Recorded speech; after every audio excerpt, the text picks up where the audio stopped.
God created work for Adam, for mankind, before there was a fall. If we fully believe that this is what God intends for every man on the planet, You can't claim ignorance any longer. Right.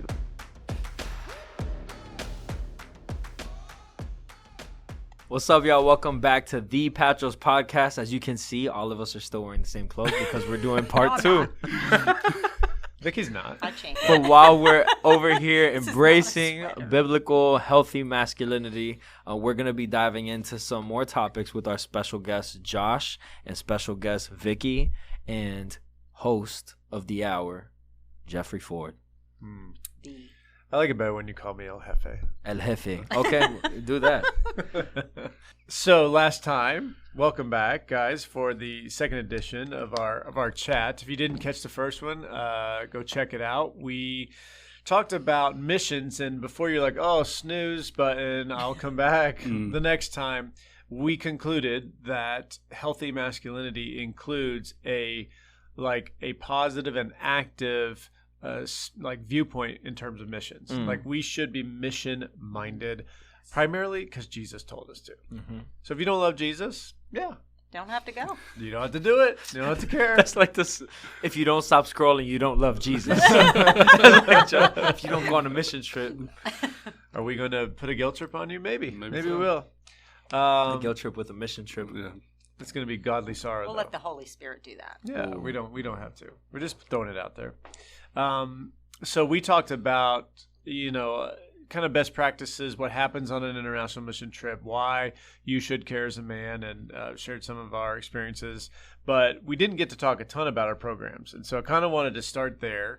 For those of you who do not know, Man Up has several programs that we work with in Ethiopia and Uganda and in the Dominican Republic. And, if we're talking about, hey, men, how can you get engaged? How can you get involved? I think you're going to enjoy this conversation because there are ways to get involved that you don't have to go. We want you to go. True. We want you to go. But if you can't go. Exactly. So one of the things God has been teaching me recently, and I shared this, Josh knows because we were out there together, but this idea of priests and kings is really, the Lord has really been touching my heart. It's been a normal part of your vocabulary lately. Yeah. It has been. And just this idea that, you have to be who God has called you to be. You cannot be somebody else. John the Baptist had one of the most impactful lines in my life that just several years back, it just hit me like a ton of bricks. When Jesus is getting famous and everybody's running after him, and his disciples are like, why are you letting him go after him? And he says, well, I've got to decrease, he's got to increase. And he says this line, he says, a man can only receive that which has been given him. And I think so many of us are chasing after things that God isn't giving us. We're chasing after things, talents, gifts, notoriety, money, job, relationship, whatever it is that he hasn't given us. And we're frustrated because we're trying to do it in our own strength. That's and good. it's like he's saying, no. I don't want you to do this in your own strength. You can only receive that which has been given you. The American mindset is, well, I'm going to take it then. Yeah. I'm going to take it. I'm going to do whatever I need to do. Listen, I watched enough gangster movies on the plane ride. I don't know why I always get caught up in the gangster movies. What'd you watch? I don't even know what this one was. Friday was on the playlist. I didn't watch No, I'm Friday, just but teasing. I I'm would've. just teasing. I would have. No, I watched The Departed. Oh, And I watched that's a good one. And I watched, what else was the other one I Watch watched? some mobster movies. There's another mob movie. It was The Rising of Tony Soprano or something like that. Anyway, the mob fascinates me, but I digress. It's weird to watch those movies on a plane because what are you exposing the people next to you to? Well, All I know is the mob, it has to be very impressive type of skill set to run that type of organization. And You mean have no conscience? Have no basically moral what- boundaries. go to sleep at night with the things that you do. But think about the systems that they have to have. do in have place. systems, They have a lot of Yeah. systems and efficiencies, and they have a lot of loyalty. I think that's what attracts. Yeah, when I'm death is on the attracted to that doorstep, piece of it. we'll be loyal. Until you cross them. Yeah, if you cross them and you're in the river, like Yeah. Well, just don't cross. I'll be them. loyal. Oh, anyway, so Sorry. we were talking about just like living in that which God has called you to. And I don't know how I got on mob stuff, but the point is that piece of it. So for me, understanding my role, understanding what God had called me to, has been just foundational in seeing like flourishing in my own life, and just my understanding of who God is, my understanding of who I am. And, it's very easy, I think, for men, and you guys can all relate to this being in ministry. It's very easy to look at the kings, right? You look at the businessmen, you look at the politicians, the people that have power and yield, or wield that kind of like money and, that kind of, influence. It's easy to go, gosh, I wish I was that, or, or you look at what they're doing, then you look at your own family and you're going, well, gosh, he can provide for his family, but, I can't provide for mine. I don't make that much money. Or I think those are the thoughts, that are easy to think of as men in a priestly role. And while, yes, that is true, I think it's important and imperative that we get to that point where we go, man, if I try to be a king, I'm going to fail. If you're called to be a priest, right? Like if I try to do something that I'm not, there's going to be no blessing in it. I'm going to be frustrated. It's not going to go well. Frustrate others. Yeah, other people will be frustrated. Vicki went by me. It sounded personal. Yeah, it did. Do we need to have a counseling I'm session? teasing. That sounded real personal. Yeah, it was very sisterly of you. For the record, you are my big sister. So, like, Vicki's a big sister. Yeah, that's why. So we can talk to each other like that. I did see my DNA on the pavement today. I got PTSD from the Christmas party. That's a whole other story. We won't talk about that one. Anyway, all that to say, I think as you're considering missions and thinking about missions, there are those of us who are going to go. They're the priests. And there are those who send. And those are the kings. And so I think that before you just dismiss missions and go, oh, that's not really interesting to me, or I don't know how that's applicable to me, just know this. If you're making a bunch of money, you've got a heavier responsibility than I do in terms of like what you're doing. Right. At least with money. Like I need to wield my money, I need to steward it well as well. I'm not saying that I'm not supposed to, but I'm just saying the more you have, the more it's just like the talents. The more it's given to you, the more it's expected and required out of you. So, there are those of us who are willing to go, and there are those of you who are making money who need to send. And there was a time in my life where it was like difficult to talk about that, because we're weird about money in the U.S. It's like the one thing. So weird. Like if you ask them, hey, how much do you make a year? They're like, who do you think you are? Yeah. I wanted to chat about the programs, because this is how guys who are kings can make a difference, and how they can invest in the kingdom of God and to see it move forward. So, Vicki, you kind of are in a transitionary role with us. I am. Talk about the programs that we run internationally. What are those?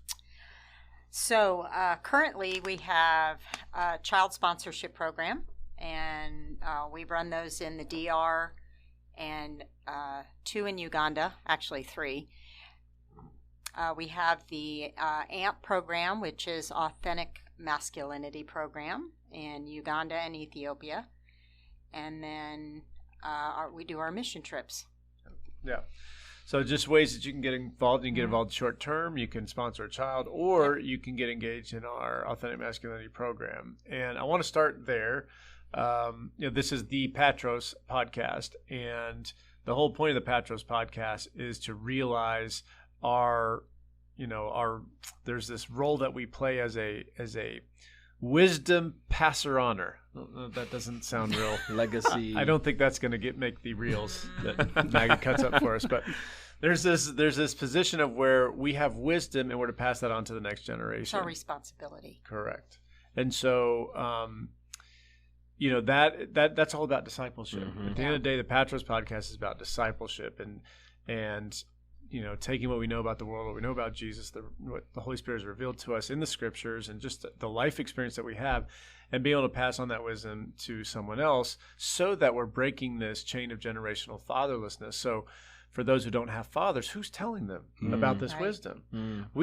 Someone has to. Listen to you guys talk about, these guys during the break were talking about, just foster daddy trials. And let me tell you, it's not easy. No. This is not an easy business to get into. And, not that you guys are looking to this, but thank you. I know you're not looking for a thank you, but thank you guys for doing the work that you're doing, because it is messy and it is hard. And there are people who, like you, have been called to do it, but that there's other people that need to get behind with support and financial wherewithal to help you guys do your job. And so the same thing applies in our Authentic Masculinity program overseas. So, Josh, you saw it firsthand, and you're kind of, at least at this table, the newest member of the team. What, if you had to say what it is, how would you describe it? What is the Authentic Masculinity program? I'm in the conversation, y'all. Clearly. No, your mind's going to a million different places trying to think through what you're going to say. You're right. I am the newest at the table. We've talked about our AMP programs internationally before at staff meetings, within just conversations at work. But then, to see what's happening, you have an appreciation, you have an understanding of what's actually going on. And to me, it was one of the most impactful things of the trip. If you go, you should go to Africa. King or priest, all are welcome. Yes, all are welcome. You should go. Or pay for somebody else too. Yeah. But you too should go too. And when you go, you're going to be bombarded by children. They are going to flock, love in a good way, in a great way. Awesome. If they're picturing getting mugged, you're like no. Beat down. It will be a cost. I'll take my passport. Yeah. Well, it's so funny. My wife isn't a touch person. What are the love languages? Touchy-feely. Physical touch person. Don't give her a hug if you don't know her. She'll just cringe. But the kids just will love you, hug you, hold your hand, want you to pick them up, all this stuff, and it's amazing. That experience is amazing. But when we got to visit the cohorts, it was for me seeing, because organizationally we're talking about breaking generational fatherlessness. We're talking about positioning men in the community as Patros, as the pillars of wisdom, pillars of God in their communities, in their societies, and that's happening. And I was sharing in staff meeting that to be able to see it firsthand, it's an experience. Okay, now I understand what's happening, and it's when we're talking earlier in the first episode, it's not just hey, we're going and doing a project and leaving. What the men are doing is they're gathering. I'll talk about the whole thing. So for 12 weeks, they're going through a man as curriculum. They're talking about what is it? Patros. It's our Patros here, but it's a man as image bearer, man as husband, provider, all the things. And part of that, once they complete phase one, they enter into phase two, and it's this business idea of business development. How do I learn how to do certain things and develop this so I can be a source of provision for my family that God has wanted me to step into. And then after that completion, they get a loan from us. And so just trying to explain for you who aren't aware. And so seeing the pride in a good way, not in a prideful way, but seeing how proud they are of just being able to step into, hey, I've been able to sustain a business, grow a business, make profit off of that, and provide for my family.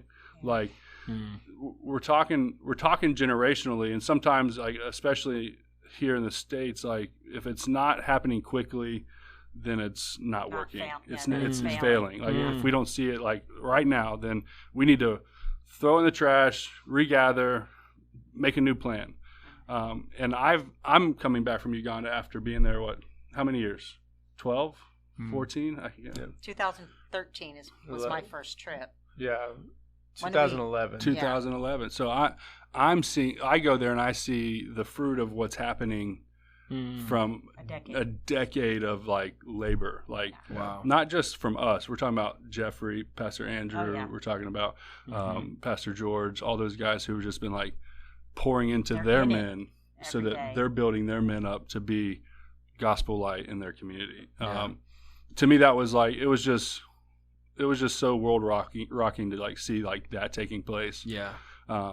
It really is like, you should go experience it. But when you talk about supporting, like the King supporting financially, we're talking about like $300, $500, so a guy can start a business to provide for his family, and then have like the ability to not only start his business but pay that loan back. Like that's what a small amount of money is doing to help position someone to.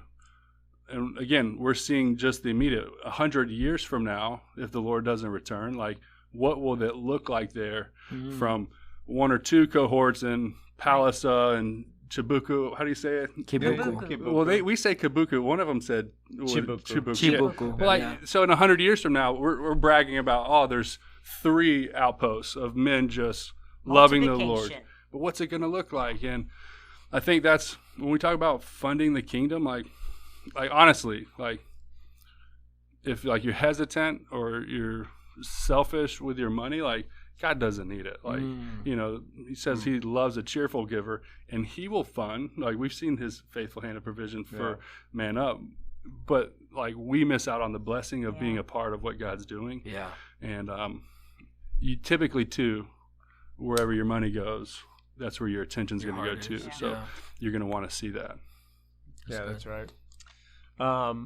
So let's talk about some of the specific stories that we heard, and just kind of thinking about the different cohorts. Vic, I know you were there for the Bulangira, and there was another one that you went to. Any individual stories or businesses that stood out to you? Well, the Namwiwa cohort really stood out the most to me. They have pooled their resources in their own initiative. That wasn't something that we suggested to them, so they got together and made the purchase of the maize, and they opened a storefront. They purchased a boda with a trailer or a that thing looks sick. It does. I'd like one. It's nice. Pickup. Almost on the back, and they're making money every day, and they're working together. It just really was really amazing, and so proud. I mean, we had the whole group there, and they're showing us the storefront, and it just was really. It was awesome to see. Yeah, so at that particular cohort, when we got there, they sat us all down. You had the mayor of the town. You had that was a woman, who was a woman. Yeah.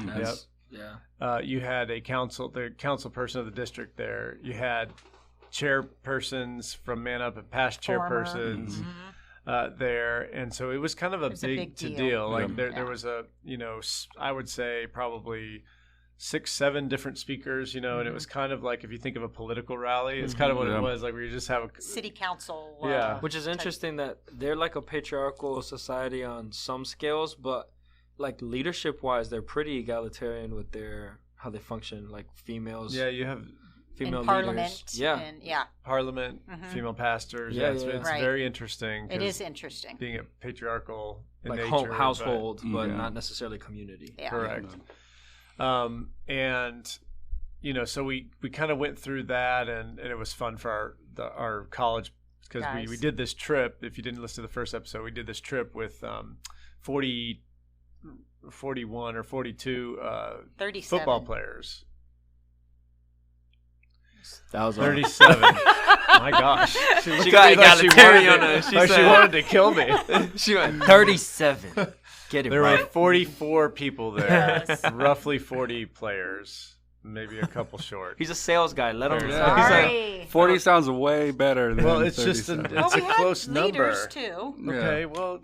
Okay. All right. Now we got the right number. I'm glad that we figured that out. There's 37. Vicki and her numbers. But anyway, we had to break the teams into 3 teams, or the guys into 3 teams. So we had the team there, and we just did it randomly. But as we looked around, we had all the bigs. Yeah. Now, Josh, you're a football player, former. When we say the bigs, what do we mean by the bigs? We're talking about the men that God has blessed with looks, Charm, strength, charm, and brute And force. girth. and girth. We're talking about the linemen. We're talking about the We're line. talking about the protectors, the Yeah. the defenders Patros of the on the trench. field. That's Patros right. on the field. That is right. Quarterbacks ain't no Patros. No. Prima Yeah. donnas.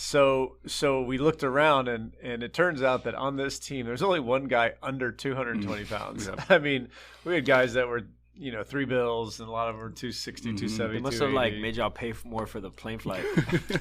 No, and they ate so much food. Oh my goodness. They Wow. have to. Yeah. They got to. But they were so the joke was they had to introduce themselves, and as part of the introduction had to give their weight in kilograms, which was just funny because they're all out on their phones. Well, I weigh 320 pounds. What does that mean in kilograms? And you could just hear a collective, whenever they talked about how heavy they were. Of the It was just Ugandans. because they're just not used to seeing that. And one of the guys who pulled me aside, he's like, it was like, is this really real? Like, why This do they is keep what obesity is. why do they keep asking us about our weight? I'm like, bro, look at them. They're like 5'7" and 140 pounds. Yeah. 40. Yeah, like I don't like all of them are. Like, of course Yeah. they're confused. Yeah. They see a Mzungu once a year when we come, Yeah. and this time we're really You large. came back mutants. I was going to say, what happened was, in the past, y'all brought Mzungus, but then you brought back the elite Mzungus, who Oh, are yeah. the Linemen. the bigs, the The linemen. bigs. We brought the bigs back.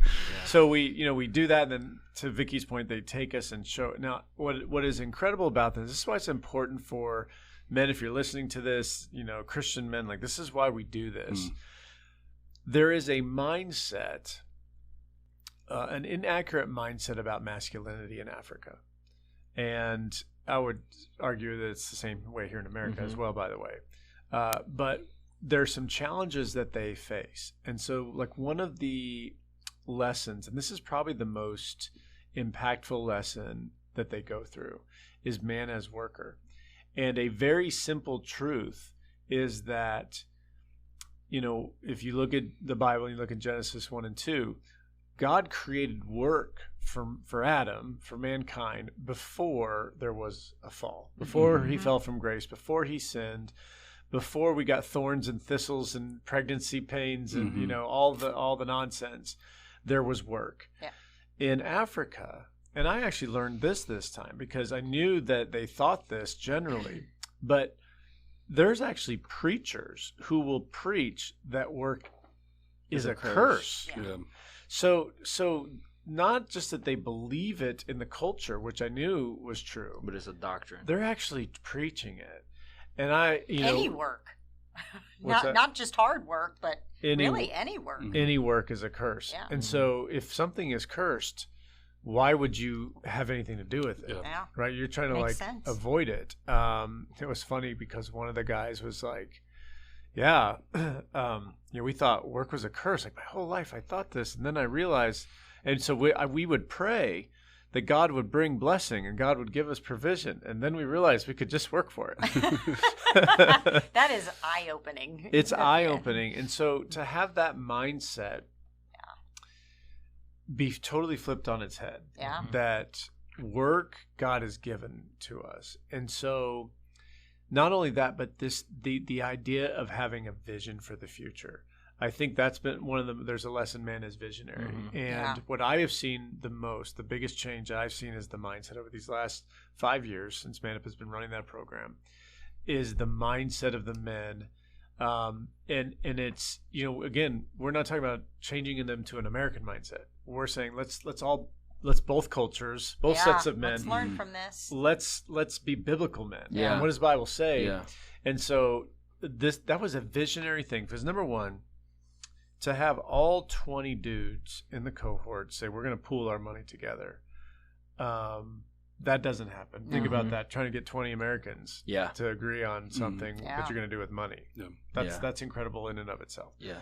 Number two, that they would form an association, that they would put parameters around it, file it with the local government, and say, like, this is a thing, the Man Up and Go Development Association. Like, Yeah. to your point, Vic, we didn't give them that idea. No. And they appointed a treasurer, a chairman, VP. I mean, it was pretty Sounds impressive. like copyright to me. So they do that, and then they Had still have shirts Man Up made. Care. They're very official. Do they still there. have Man Up Care as well? well, not in that place, but in No, a different. yeah, that was different. It's Oh, in yeah. Bulangida. Yeah, They have Bulangida. that. But so which I'll talk about in just a second. But they decide with their money that they're going to buy this machine and they're going to buy grain, buy maize, and they're renting a spot in town.